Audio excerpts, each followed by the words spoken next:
सरल शब्दों में कहा जाए तो गृह मंत्री अमित शाह का यह प्लान बहुत खतरनाक है। यह प्लान जो वो संसद में ला रहे हैं, यह प्लान जिसे वो पारित करना चाहते हैं, इस प्लान के अंतर्गत कोई भी चुना हुआ मुख्यमंत्री, उसे सरकार जेल भेज सकती है और अगर उसे 30 दिन तक जमानत नहीं मिली तो प्रधानमंत्री उसे बर्खास्त कर सकते हैं।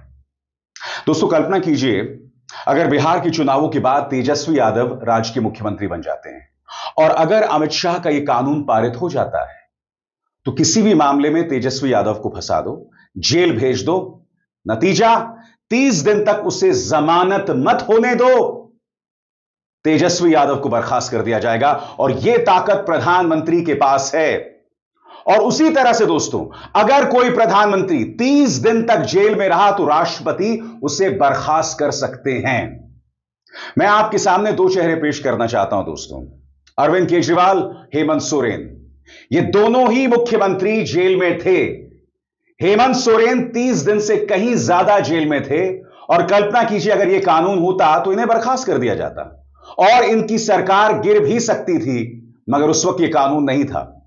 अरविंद केजरीवाल की बात करें तो उन्हें अपनी जगह आतिशी मरलेना को मुख्यमंत्री बनाना पड़ा था क्योंकि विपक्ष यानी कि भारतीय जनता पार्टी उन पर लगातार प्रहार कर रहा था। अब यह कानून लाया जाने वाला है। सरल शब्दों में दोस्तों, अगर यह कानून पारित हो जाता है तो इसके क्या मायने हैं, एक एक करके आपकी स्क्रीन पर आ रहा है। विपक्षी सीएम्स पर सीबीआई, ईडी, इनकम टैक्स की रेड डालो। दूसरा, prevention of money laundering act जैसी कड़ी धाराओं में फंसाओ। उसके बाद जेल में भेज दो, 30 दिन तक जमानत न मिलने दो, मुख्यमंत्री अपने आप सस्पेंड हो जाएगा। और जाहिर सी बात है दोस्तों, मुख्यमंत्री सस्पेंड हो गया तो सरकार भी गिर सकती है क्योंकि साम दाम दंड भेद से भारतीय जनता पार्टी अक्सर सरकारें गिराती रही और हमारे सामने ढेरों मिसाल है। वाकई दोस्तों, सोचकर सिहरन पैदा होती है कि ये कैसी खुराफाती सरकार है। अमित शाह वाकई इस बात पर यकीन करते हैं कि अगले 30 सालों तक भारतीय जनता पार्टी सत्ता में रहेगी, मगर ताकत का इस कदर बेजा इस्तेमाल। मैं फिर आपसे पूछना चाहता हूं, एक व्यक्ति का दोष तब साबित होता है जब अदालतें उसे सजा सुनाएं। हमारे सामने मिसाल है अरविंद केजरीवाल, संजय सिंह, मनीष सिसोदिया और सत्येंद्र जैन। सत्येंद्र जैन के मामले में तो जांच एजेंसीज, भारतीय जनता पार्टी की जांच एजेंसीज ने कह दिया इनका कोई दोष नहीं था, मगर इस व्यक्ति को जेल में रखा गया, इसकी जान पर बन आई थी। सही सुना आपने, सत्येंद्र जैन की जान पर बन आई थी। और अब अमित शाह ये कानून लाना चाहते हैं दोस्तों। आपकी स्क्रीन पर वायर की खबर जो क्या कहती है, no conviction needed, Amit Shah bill to let governors sack CM ministers after 30 days in jail. यानी गवर्नर जो हैं वो एक मुख्यमंत्री को बर्खास्त कर सकते हैं अगर वो 30 दिन तक जेल में रहा। खबर क्या है आपकी स्क्रीन पर। मंगलवार शाम यानी 19 अगस्त को केंद्रीय गृह मंत्री अमित शाह ने लोकसभा के सेक्रेटरी जनरल को चिट्ठी लिखकर बताया कि वो बुधवार 20 अगस्त को संसद के मॉनसून सत्र में संविधान 130वां संशोधन विधेयक 2025, सरकार केंद्र शासित प्रदेश विधेयक 2025 और जम्मू कश्मीर पुनर्गठन विधेयक 2025 पेश करने वाले हैं।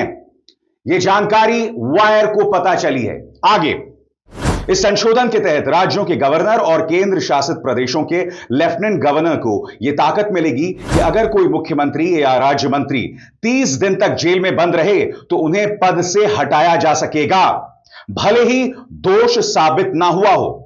यही नियम प्रधानमंत्री पर लागू होगा, जिसमें भारत के राष्ट्रपति को उसे हटाने का अधिकार होगा।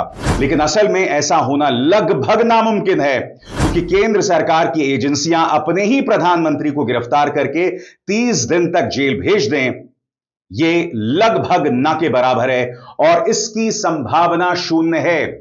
और सबसे बड़ी बात दोस्तों, केंद्र सरकार यानी भारतीय जनता पार्टी को दोनों सदनों में यानी कि लोकसभा और राज्यसभा में बहुमत चाहिए, क्योंकि अब तो लोकसभा में भी उनके पास बहुमत नहीं है। अब हमें देखना पड़ेगा दोस्तों, जब यह बिल सामने आएगा तो कितनी political parties Bharatiya Janata party का साथ देने वाली हैं, क्योंकि भारतीय जनता पार्टी के दिमाग में खुराफात है, इसे नजरअंदाज नहीं किया जा सकता। मगर हमारी निगाह इन दो चेहरों पर रहेगी, नीतीश कुमार और चंद्रबाबू नायडू। दोनों क्षेत्रीय पार्टियां क्या ये लोग इस ड्रैकोनियन लॉ का साथ देंगे? यह सवाल अपने आप में बहुत जरूरी हो जाता है दोस्तों, क्योंकि हमें देखना होगा कि कौन कौन सी political parties Bharatiya Janata party का साथ देती हैं, क्योंकि इससे इस देश का लोकतंत्र खतरे में पड़ सकता है। खासतौर से आपको निगाह डालनी पड़ेगी इस सेक्शन में जो इसमें डाला गया है, और गौर कीजिए यह सेक्शन क्या है। कोई भी मंत्री जो अपने कार्यकाल के दौरान लगातार 30 दिन तक किसी अपराध के आरोप में गिरफ्तार होकर हिरासत में रहे, और वो अपराध ऐसा हो जिसमें 5 साल या उससे ज्यादा की सजा हो सकती है, तो उसे राष्ट्रपति अपने पद से हटा देंगे, बशर्ते कि प्रधानमंत्री 31वें दिन तक इसकी सलाह राष्ट्रपति को दें। शर्त यह है, अगर प्रधानमंत्री 31वें दिन तक ऐसी सलाह राष्ट्रपति को नहीं देते, तो 31वें दिन के बाद वो व्यक्ति अपने आप मंत्री पद से हट जाएगा। और जाहिर सी बात है दोस्तों, अगर यह संशोधन पारित हो जाता है, जिसके लिए भारतीय जनता पार्टी को 2/3 बहुमत चाहिए, अगर यह संशोधन पारित हो जाता है तो भारतीय जनता पार्टी के हाथ में असीम ताकत आ जाएगी। गौर कीजिए इसके क्या मायने हैं अगर यह पारित हो जाता है। और मैं चाहूंगा दोस्तों, आप ज्यादा से ज्यादा तादाद में मेरे इस कार्यक्रम को लोगों तक पहुंचाएं, क्योंकि लोकतंत्र को किस तरह से देश के गृह मंत्री अमित शाह इस बिल के जरिए तार तार करना चाहते हैं, वो मैं आपके सामने प्रमाणों के जरिए पेश कर रहा हूं। गौर फरमाया जाए दोस्तों, अगर यह संशोधन बिल पारित हो गया तो केंद्र सरकार को यह अतिरिक्त ताकत मिल जाएगी कि वो किसी भी मुख्यमंत्री या उनकी कैबिनेट के किसी भी सदस्य को हटा सके। कोर्ट में केंद्र सरकार ने कहा कि वो जल्द ही जम्मू कश्मीर को पूरा राज्य का दर्जा वापस देगी, लेकिन यह नया बिल बिल्कुल उल्टी दिशा में चला गया है। इसके जरिए केंद्र सरकार ने अपने पास पहले से भी ज्यादा प्रशासनिक ताकत जुटा ली है, और चुनी हुई केंद्र शासित प्रदेश सरकार के मुकाबले जम्मू कश्मीर पर अपना नियंत्रण मजबूत कर लिया है। स्वाभाविक सी बात है दोस्तों, कांग्रेस हमलावर है। गौरव गोगोई कह रहे हैं कि इसका मकसद इस वक्त स्पेशल इंटेंसिव रिवीजन को लेकर राहुल गांधी जो वोटर अधिकार रैली कर रहे हैं उससे ध्यान भटकाना है। चुनाव आयोग की हरकतें, खासतौर से जो हरकतें की हैं ज्ञानेश गुप्ता ने, उससे ध्यान भटकाने की कोशिश की जा रही है, ऐसा गौरव गोगोई कह रहे हैं। कांग्रेस नेता और वरिष्ठ वकील अभिषेक मनु सिंघवी क्या कहते हैं, उनकी एक एक शब्द पर गौर करना पड़ेगा दोस्तों आपको। वो क्या कहते हैं, गौर किया जाए। क्या खतरनाक चक्र है, व्हाट अ विशियस सर्कल। गिरफ्तारी की कोई गाइडलाइन फॉलो नहीं होती, विपक्षी नेताओं की धड़ाधड़ और बेवजह गिरफ्तारियां हो रही हैं। अब नया प्रस्तावित कानून कहता है कि किसी भी मौजूदा मुख्यमंत्री को गिरफ्तारी होते ही तुरंत हटा दिया जाएगा। विपक्ष को अस्थिर करने का सबसे आसान तरीका है कि पक्षपाती केंद्रीय एजेंसियां विपक्षी मुख्यमंत्रियों को गिरफ्तार कर लें और चुनाव में हराने में नाकाम होने के बावजूद मनमानी गिरफ्तारी करके उन्हें पद से हटा दो, और सत्ता पक्ष के किसी भी मौजूदा मुख्यमंत्री को कभी हाथ तक नहीं लगाया जाता। विपक्ष की सरकारें भी इस बिल को लेकर हमलावर मोड में हैं। सुनिए क्या कह रहे हैं टीएमसी सांसद अभिषेक बैनर्जी। केंद्र सरकार के पास विपक्षी पार्टियों और पूरे देश का समर्थन होने के बावजूद पाक ऑक्युपाइड जम्मू कश्मीर वापस लेने का हौसला नहीं है। बड़े बड़े भाषण और खोखले नारे तो देती है, लेकिन जब बात आती है भारत की संप्रभुता बचाने, सीमाओं की रक्षा करने और दुश्मनों के खिलाफ मजबूती से खड़े होने की, तो इसमें असली इच्छा शक्ति नजर ही नहीं आती। संवैधानिक जिम्मेदारी निभाने की जगह यह सरकार सिर्फ पावर, पैसा और कंट्रोल बटोरने में लगी हुई है, वो भी बिना किसी जवाबदेही के। अभिषेक बैनर्जी आगे कहते हैं, हम इस तानाशाही रवैये की सख्त निंदा करते हैं और इस काले संवैधानिक संशोधन बिल का विरोध करते हैं। भारत सरकार लोगों को राहत देने, किसान, मजदूरों, गरीबों के विकास पर काम करने के बजाय देश की संप्रभुता की रक्षा करने के अपने फर्ज में पूरी तरह नाकाम रही है। इलेक्शन कमीशन का इस्तेमाल करके SIR लागू करने में नाकाम होने के बाद अब सरकार ने अपना दूसरा ई यानी ED को एक्टिव कर लिया है, ताकि ऐसे कानून लाएं जो विपक्षी नेताओं को टारगेट करें, लोकतंत्र को कुचलें और राज्य सरकारें गिराकर जनता के जनादेश के साथ खिलवाड़ करें। अभिषेक बैनर्जी आगे कहते हैं, गांधी और अंबेडकर के आदर्शों पर खड़ा भारत अपनी आत्मा को तानाशाहों और सत्ता के भूखे शासकों के हाथों गिरवी नहीं रखेगा।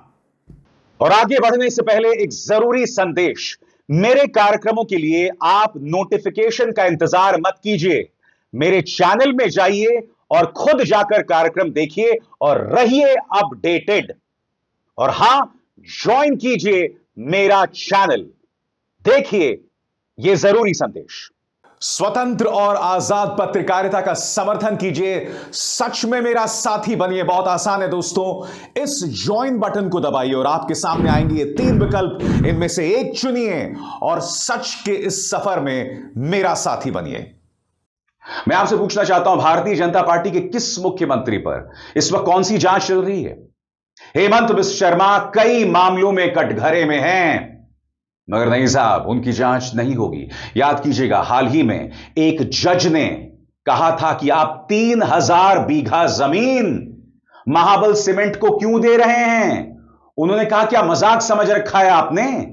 सबसे बड़ी बात, गौतम अडानी को 9000 बीघा जमीन दी जा रही है। ऐसी खबरें असम के स्थानीय अखबारों और एजेंसीज में आ रही हैं। और आपको याद है किस तरह से जज साहब ने नाराजगी जतलाई थी। मैं आपसे पूछना चाहता हूं, क्या हेमंत बिस्व शर्मा की जांच की जाएगी? नहीं की जाएगी। क्यों? क्योंकि वो भारतीय जनता पार्टी के मुख्यमंत्री हैं। जितने भी मुख्यमंत्री भारतीय जनता पार्टी के विवादों में घिरे हैं, उन्हें कटघरे में नहीं रखा जाएगा।